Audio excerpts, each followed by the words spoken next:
your period is it can tell me a lot about how your system's running and if you have bleeding dysfunction and your blood is just messed up. Hi, I'm your local OB/GYN. I love women and let's talk about it. As a gynecologist, most of my career is defined around blood. Whether you have a period, whether you don't have a period, you have a baby, you bleed, we do surgery, all the things.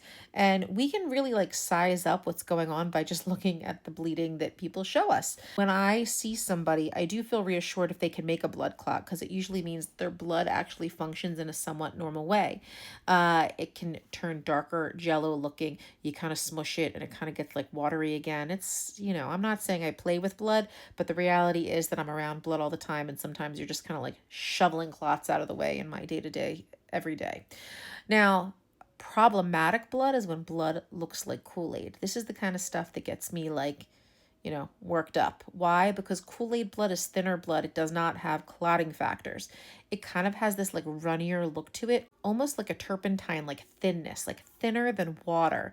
And when you look at it, it almost has like a very bright red, like a stop sign red. It's brighter than a clot. It's different. And these two sides of the spectrum can really tell me a lot about what's going on with your period. Okay. Pink and brown blood, usually minimal and older blood. And then if somebody still clots, but they're like pouring significant amounts out, like in a pumping kind of a way, there's other things that are going on. But generally, period blood can be very telling to a doctor.